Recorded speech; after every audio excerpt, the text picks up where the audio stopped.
Good evening, and welcome to Phantom York with me, Isaac Blood. Many of you will recognize me as that spooky bus conductor on the Ghost Bus tours, who bared a striking resemblance to a rather handsome Ade Edmondson. Well, I'm no longer a spooky bus conductor. I'm just a general spooky dude left to his own devices on the sinister streets of York. Sinister streets, good use of alliteration there, if I do say so myself. So, York, a beautiful city known for its Roman and Viking heritage, historical landmarks, Guy Fawkes, Dick Turpin, and of course the talented actress that is Dame Judi Dench, who has her own street named after her. Be nice to have my own street. Isaac Blood Lane? Ooh, that sounds like a dodgy end of town. I love it. Speaking of all things spooky, should we crack on with some ghost stories? York is of course known for its ghosts.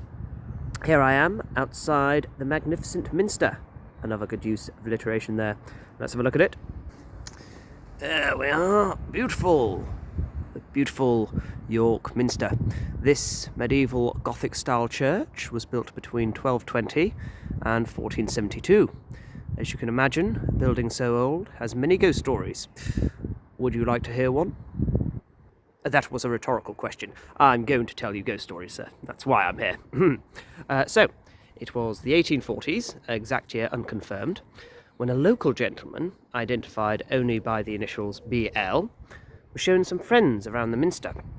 He was stood in the nave with one of them, a young woman, while the other two, the parents of the young woman, had wandered off. As BL and the young woman walked towards the crossing, they noticed a man in naval uniform approaching them. Slightly puzzled to see the man in uniform when presumably off duty, BL was about to point this out to his friend when he noticed she had stopped, dead in her tracks, face pale and eyes widened with shock, staring at the man approaching her. The naval officer looked at her and said, "There is a future state." The girl fell backwards, collapsing onto a pew. BL ran to sit beside her, perhaps under the impression that she had fainted. When he looked around for the naval officer that had triggered her so, he was nowhere to be seen. After a few minutes, the woman recovered and asked BL not to tell her parents about the incident, promising to explain later. So, as promised, later that evening, she told BL that the naval officer was her brother, who at that moment was with his ship thousands of miles away. Apparently, the brother and sister had promised each other that if either of them were to meet their demise, they would attempt to contact the other to tell them what happens to their soul after death. Well, that's thoughtful, I suppose. The woman was convinced that her brother had died, and he appeared to her as a ghost to tell her that there was an afterlife. At the time, BL thought it was a load of baloney, but a few days later, a message arrived from the Navy announcing the accidental death of her brother. The death occurred on the day his spectre was seen in the Minster. Spooky, eh? Now, before we move on from the Minster, I think we've got time for one more ghostly tale. This is a tale of Dean Gale, the caretaker of the Minster. Oh, and he really loved the Minster. He even took his daily cardio by walking up all 275 steps of the Minster. But when he was getting a bit old in the tooth, shall we say, he had to count the steps on the way up, so he knew exactly how many to walk back down again. But one day, in 1702, he forgot to count the steps, and so he slipped and fell from the top of the tower all the way to the bottom. Oh, how the mighty fall! And that is where that phrase comes from. That's not true. Just made it up. About 6 weeks after Gale's passing, a Mr. Hawley was invited to read the second lesson at a Holy Communion service. After reading his piece in the pulpit, instead of returning to his seat, he froze on the spot. After coming to, he stumbled down from the pulpit and walked back to his seat. When asked about his sudden stillness, Mr. Hawley explained that on finishing his reading, he had happened to glance at the choir seats and noticed the recently deceased Dean Gale sat in his usual place. clearly didn't want to give up his spot, not even in death. Any fans of The Big Bang Theory? Well, perhaps Sheldon Cooper is of some relation to Dean Gale. Moving on from the Minster now, just over there is Petergate, where Guy Fawkes was said to have been born.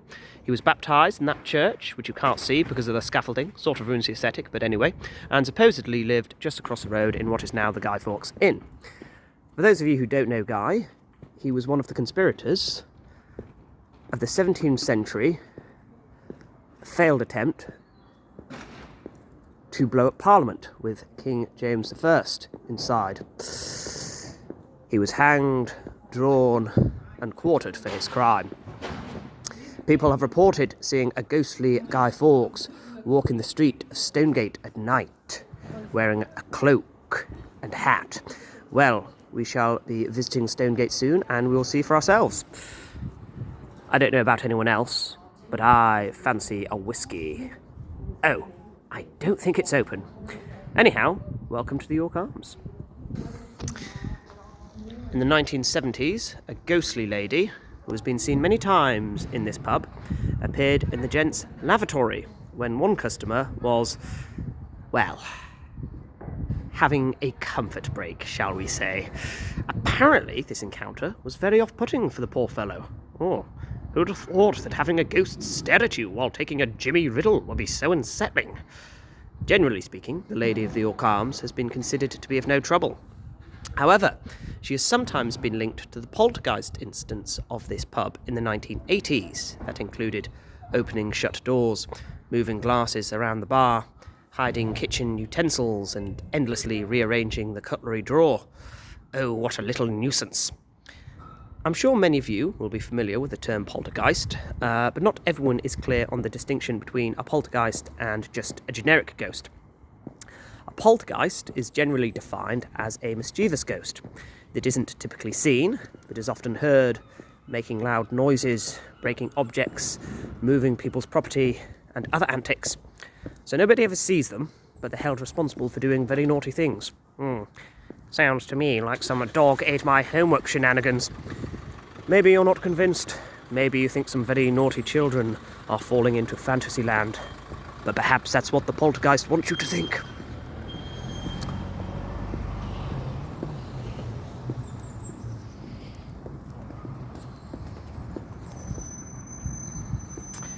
Here we are at the Dean Court Hotel, where a few spooky spookers reside. One of them being a man in a military helmet, possibly a Roman soldier, which would make sense as we are now in the heart of what was the Roman fortress. Another ghost that haunts this place is that of a Victorian cleaning lady. The cleaner worked at the hotel when the cellar was shared with a property next door called Volance. In 2008, a team of paranormal investigators hosted a ghost watch at the hotel. Despite the management not giving any details of the alleged hauntings, 2 different investigators reported seeing a cleaning woman of Victorian apparel. One of them said that she sensed the word Volance, or something similar. If you are to choose to stay at the Dean Court Hotel, maybe choose your room wisely. There's been talk of some strange goings-on in room 36. People have reported feeling pressure pushing down on the bed, and a frequently reported cold spot, even on warm days. Funnily enough, these ghost stories don't seem to deter people from visiting the hotel, thanks to its award-winning restaurant. Well, ain't that typical of Yorkshire folk? We don't give a monkeys if the place is haunted, as long as we get some decent grub. Come along, we have ways to go.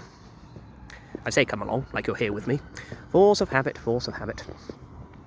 It has occurred to me that I've probably picked the worst time of the year to do this, when the weather is so bright and lovely. But death does not wait for the darkness or the night.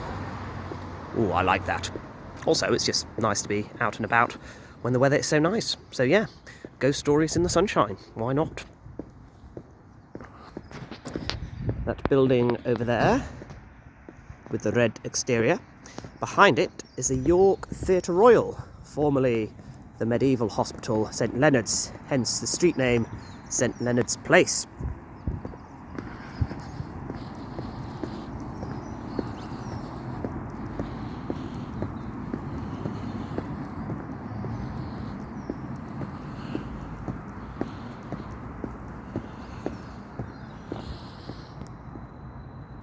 The hospital was run by nuns.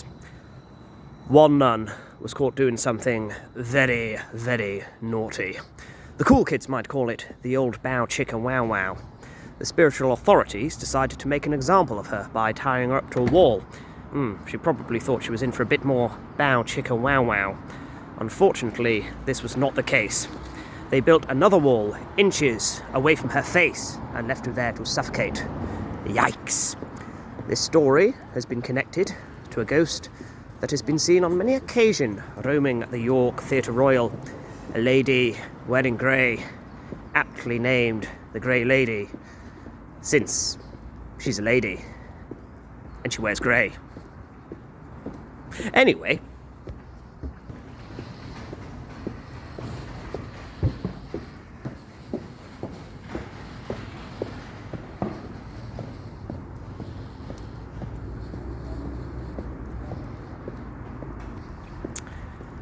just across the road now is the scariest building in York.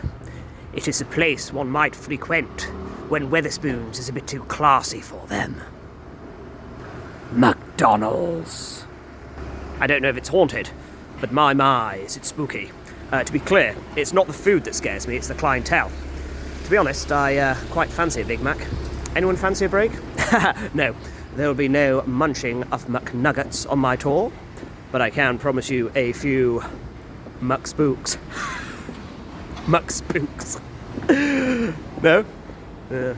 I tried.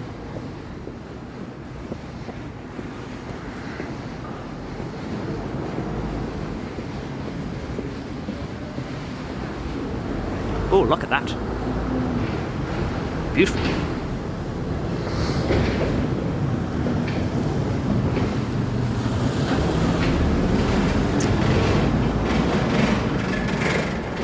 We now enter Stonegate. No sign of Guy. Fun fact, you may notice many of the streets in York have the word gate in the name.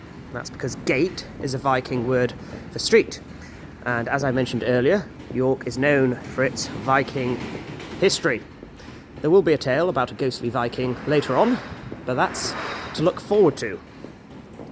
For now, we are approaching Ye Olde Star Inn, the oldest licensed pub in York, licensed since 1644.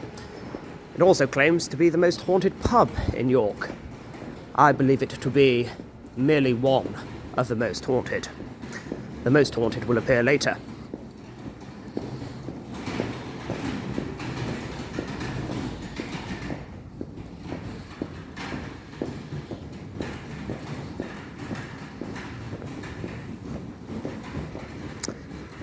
I don't know if you've detected, I'm actually filming this in the morning.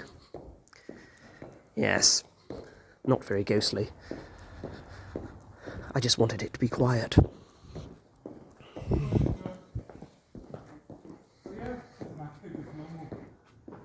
And here it is, Ye Olde Star Inn.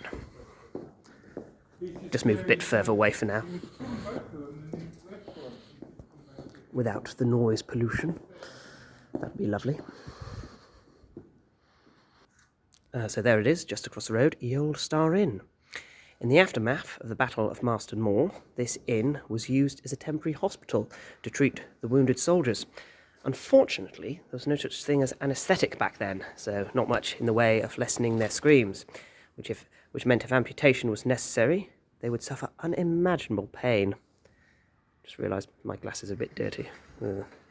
Anyway, they would suffer unimaginable pain. The phantom cries of the wounded men can still be heard to this day. Not only that, apparently there are two ghostly cats that are often seen playing on the ground floor. How cute. People have said to reach out to stroke them, only for their hand to meet nothing but air. Not so cute. Speaking of not so cute, here is a Stonegate devil. Don't look into his eyes. Bad things happen to those who look into his eyes. Why am I pointing the camera at him? That's my bad. I did you all dirty there. Taking the way of the Snickle Way. I'll come back to that phrase in a moment. Here is the hidden gem that is Barley Hall, a marvellous medieval building that dates back to 1360. Being around for so long, there's been much talk of paranormal activity going on here. Sightings of a lady in period dress, unexplainable cold spots, and unaccountable creaks, to name a few examples. So back to that phrase, snickleway. What is a snickleway? York is known for its many narrow shortcuts, one might refer to as alleyways, snickets, or ginnels. Yorkshire phrases for Yorkshire people. Well, put them all together, and you have snicklways. In York, we're a little pretentious, and we like to have our own fancy words. Snicklways act as a faster route to get from A to B, and legend has it, every snickleway either starts or ends with a pub. Sounds like a good sesh, eh, fellas? Lads on tour, eh? Lads. But be careful, for it is in these frightening little snickets that the frightening bar guest is said to linger. The bar guest is a supernatural beast that takes the form of a huge black dog with eyes as big and round as golf balls and glowing red as Darth Vader's lightsaber. Suddenly the Stonegate Devil doesn't sound so bad. Generally speaking, the general consensus is that if the bar guest moves past you, then you are safe. But if it stops to stare at you with its malevolent, menacing eyes, then it has chosen you as its victim. Death, or at least misfortune, will be your fate. Maybe you believe that there is truth in the tales of the bar guest. Or maybe you're just boring. Onwards.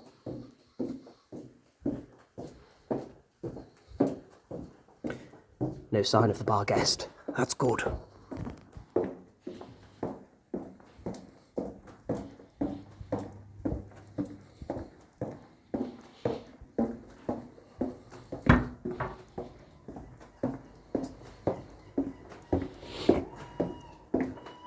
Welcome to Swinegate.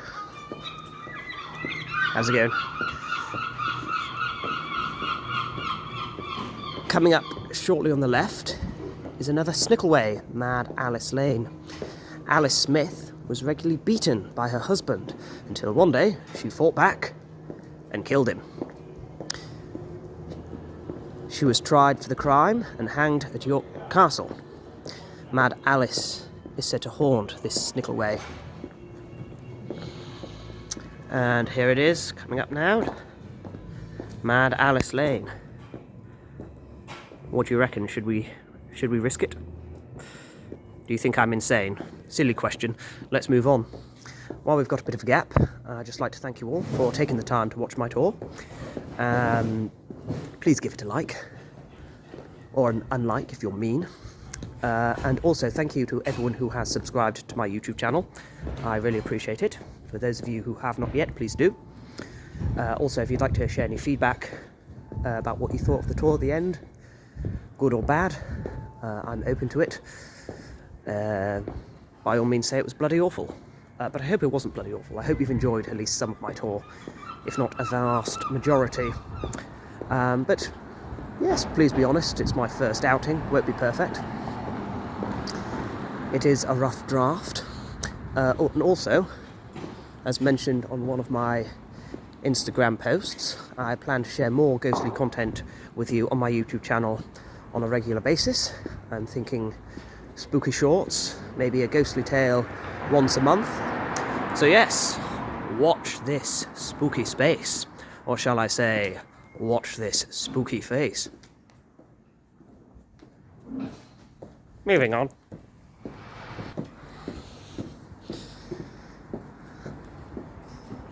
The street we're on now, it's called Patrick Pool. Very interesting name for a street. Also, another good use of alliteration. Like it.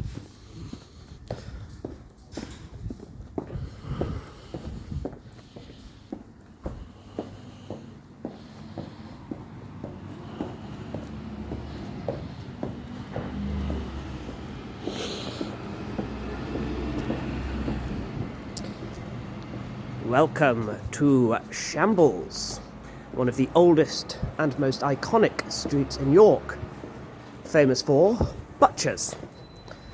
Look familiar, Potter nerds? There was a rumour that J.K. Rowling used Shambles as her source of inspiration for Diagon Alley in the Harry Potter books.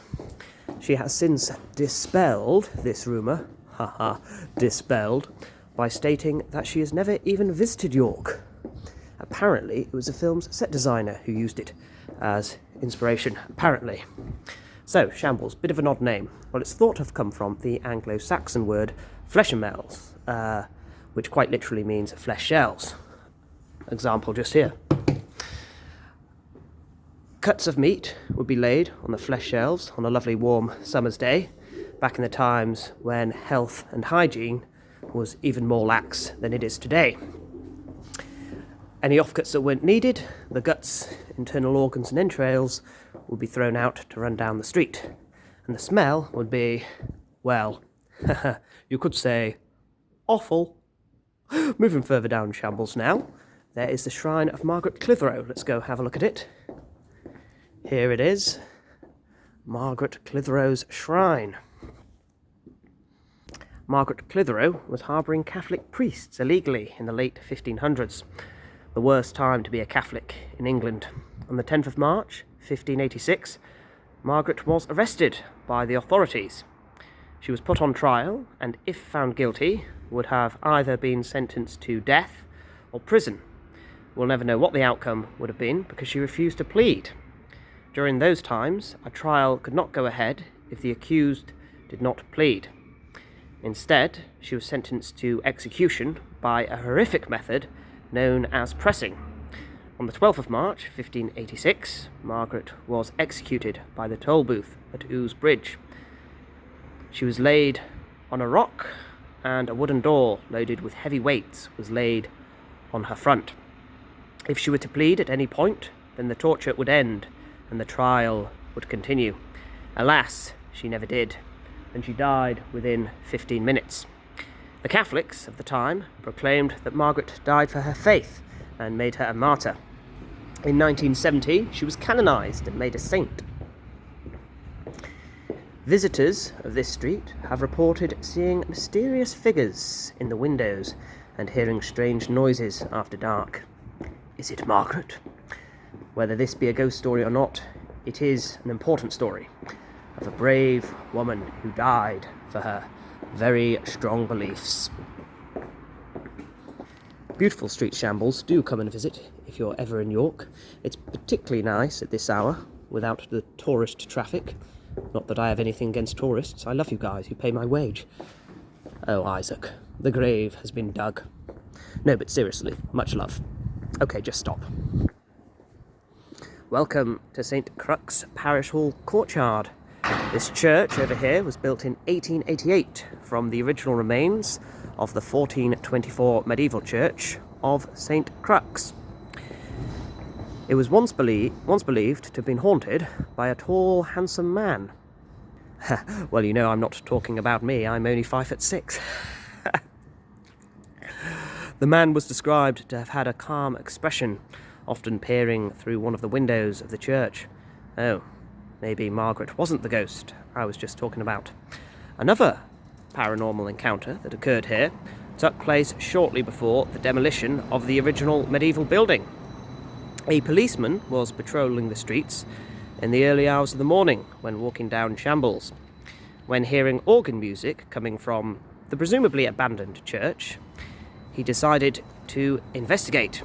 He had reached about 3 yards from the church doors when the music stopped. The locked doors then swung open, showing the dark, empty inside of the church. But was the church empty? The petrified policeman could hear footsteps and muttered voices, as if a congregation were leaving after a service. Not surprisingly, he scarpered. When he returned with a colleague, the church was silent and doors locked.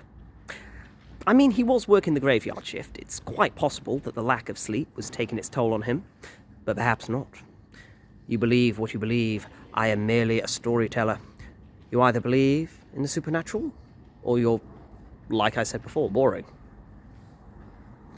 Just across the road on Pavement, very creative name for a street, is the most haunted pub in York. possibly even Britain, the Golden Fleece. There is discrepancy as to how many ghouls frequent the property, but many believe there are at least 7. Now, I'll talk more about the Golden Fleece in a moment, but for now, I'd like to talk to you about another haunted pub. If you walked for about 5 minutes in that direction, you would come across the Black Swan Inn. Now, it's interesting. We never associate ghosts with personalities. We often think of them as otherworldly beings with a sole purpose to terrify us and keep us awake at night. Imagine it, though, a ghost with a personality.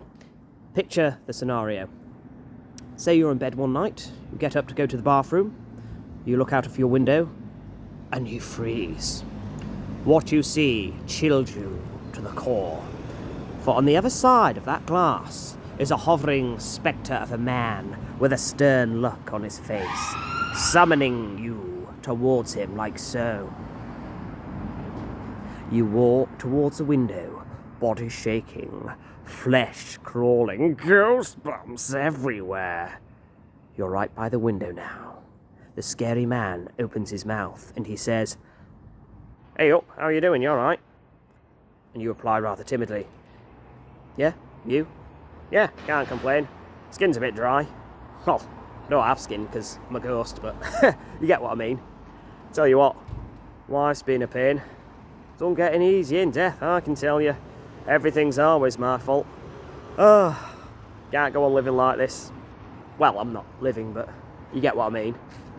Fancy a pint?" Not a likely scenario. However, the Black Swan Inn is haunted by one such ghost. Well, a ghost with a personality. A grumpy personality.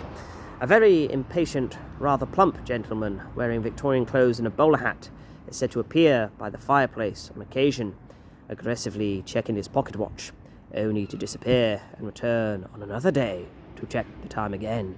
But who or what is he waiting for? I guess we'll never know. Anyway, back to the Golden Fleece. The most commonly seen spirit in that pub, apart from whiskey, is that of Lady Alice Peckett, whose husband was Lord Mayor of York in 1702 and owned the building. She has often been seen in the Meadery Room, a function room available for private parties. So yeah, who wants to party with Lady Peckett? The Snickleway next to York Gin is called Lady Peckett's Yard, where she's also been seen. We'll have a look down there soon, see if we can spot her. In the function room, a lady who is not Lady Alice Peckett has been seen running through the wall as if being chased. She wasn't a ghost. She was just a very drunk lady. Drunken antics aside, there's also a ghost of a lady who is also not Lady Alice Peckett, who has been seen running through the wall as if being chased. This pub has even appeared on the television show Most Haunted, hosted by Yvette Fielding. In St. Catherine's room, Yvette heard a ghostly laugh that was recorded on her microphone. As I say, it is the most haunted pub in York, and there are many other ghostly tales I could tell you, but the last Golden Fleece story I'd like to share with you is the story of young Jeremy. Where we are stood now, St. Crux Courtyard, used to be used for public entertainment in the 1800s. And when I say entertainment, I don't mean Punch and Judy, I mean execution. The lower form of pond life, that is, most people, would be taken to Knavesmire and hanged, but sophisticated people like myself would be brought in, have their heads chopped off.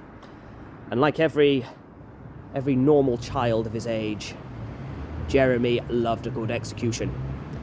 But one day, the blade must have had too much medieval plumbing grease, because it came down with such momentum that when the head fell into the basket, it rolled out of the basket and then rolled in front of little Jeremy's feet. He looked at the head and said, "Fine." Then he took the head and ran off with it. He startled some horses that created a little stampede, and little Jeremy was trampled on. He was taken to that top-story bedroom of the Golden Fleece. They did everything they could for him, but on that night, little Jeremy died, still holding his brand new head. So be careful.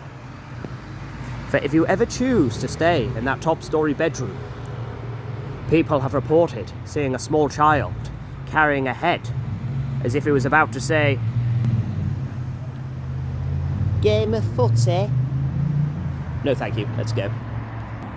Out of that top story bedroom with the Golden Fleece and room 36, the Dean Court Hotel. I don't know where I'd rather stay. It's a difficult one.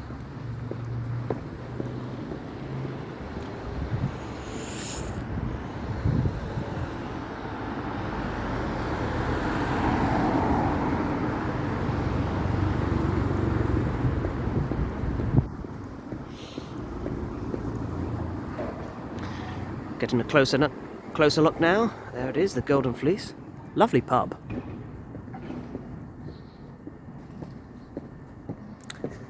And here it is, Lady Peckett's yard.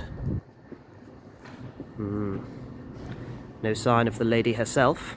So, another Snickleway, perhaps somewhat more enticing than the others. Who'd have thought that an alleyway between a Pizza Hut and a boozer could look so inviting? Wonders will never cease. So I did say there'd be a tale about a ghostly Viking.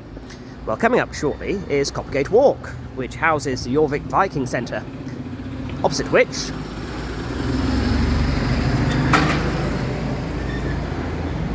which there used to be a chocolate shop called Craven's, run by Mary Ann Craven. The shop was haunted by a poltergeist who would set the fire alarm off on a daily basis and just generally be a bit of a pest. When Craven's closed down, they discovered underneath the shop the bones of Ivar the Boneless, the Viking king who led the Viking invasion of York in 866 AD. Hang on. Sorry. They discovered the bones of Ivar the Boneless. Interesting. A new shop moved into that location, and to this day, like Craven's, is haunted. And that shop is called The Body Shop. Sorry, but what on earth is the fearless leader that is Ivar the Boneless doing in the Body Shop? Mummy don't know, Daddy's getting hot at the Body Shop, doing something unholy. You alright, mate? Just kidding, there's no one there. Unless there is. And here it is, Coppergate Walk. And just further down on the left, perhaps you can see it, is the Body Shop. Okay, en route, my spooky comrades. So, we've been talking about the supernatural, and as I say, you either believe or you don't. It's up to you. And if you don't believe, that's fine, no judgment, as long as you're having a good time. But if you do believe, I would presume you believe because you have a ghost story of your own. I would like you to share a ghost story in the comment section. Make it a good one. I just might incorporate some of these tales into my own ghostly content. I have a ghost story of my own that I'd like to share with you soon. It's one you might have heard if you've been on the Ghostbus tour. It's one I'd usually tell when we're stuck in traffic and I need a bit of filler. So you might have heard it, but maybe not. But you certainly will soon. So that is another thing to look forward to.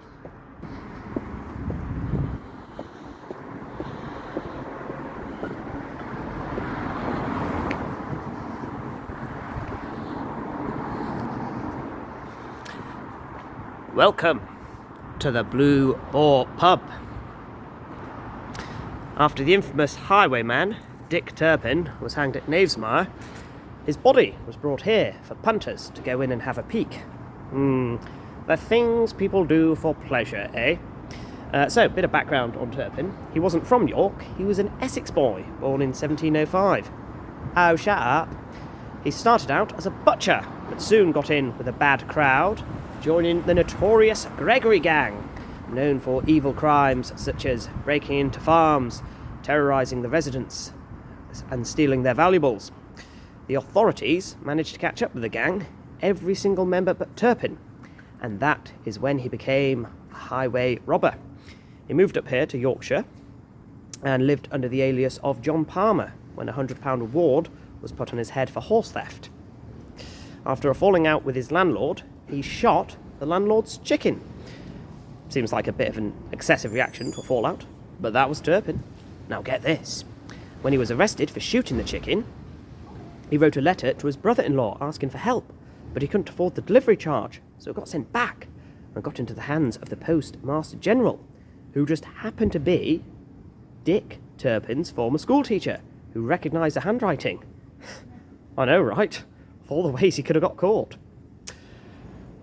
Dick Turpin was taken to York Crown Court and charged on 2 counts of horse theft on the 22nd of March 1739. On the 7th of April, he was taken to Knavesmire and hanged. Legend has it, the infamous highwayman haunts this pub to this day. In 2006, a group of paranormal investigators stayed the night at the pub. The group's psychic medium was poked in the face in the cellar bar. Was it Dick?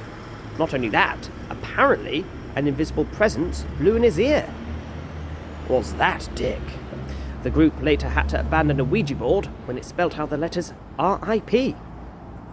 Well, that's enough talk of the Phantom Dick. On to our final stretch. So, I've told you many ghost stories tonight. Maybe you're watching it at night, whenever you're watching it. I've told you many ghost stories anyway. But now, it's time for my ghost story. So I was at my flat one night when I got a knock at the door. So I went to answer it, and there was a ghost that looked like my landlord. And he said, in a very spooky voice, "You're inch late." So I closed the door in his face. It happened again the next night. Got a knock at the door, went to answer it, and there was a ghost that looked like my landlord. And he said in that very spooky voice of his, "You're inch late." So I closed the door in his face. It happened again the next night. Got a knock at the door, went to answer it, and there was a ghost that looked like my landlord. And he said in that very spooky voice of his, "You're evicted." So I closed the door in his face. I rang at my landlord and I said, "Excuse me, I'm being terrorised by a ghost. And can I say, he is really, really, really ugly." Anyway, the ending to this story was truly horrific. I was evicted. Anyone looking for a lodger? No, I don't blame you. Almost at the spooky end now, my comrades. Have a look at that. That is York Castle, more commonly known as Clifford's Tower.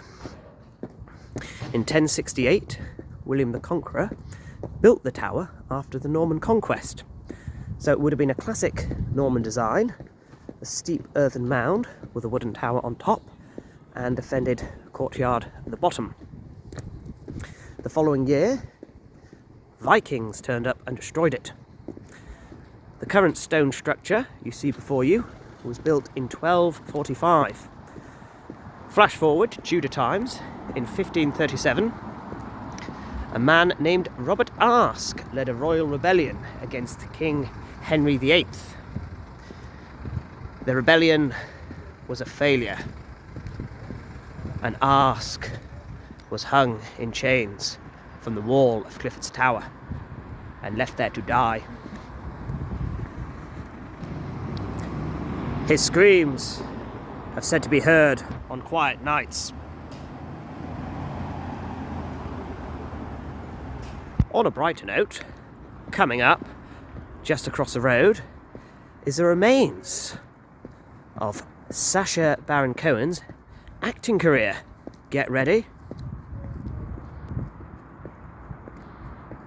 Ali G's. So, that concludes my tour. Thank you for watching. As I say, ghosts, whether you believe in them or not, that's up to you. But I hope you've enjoyed hearing about them. I have certainly enjoyed talking about them. Thank you. Good night.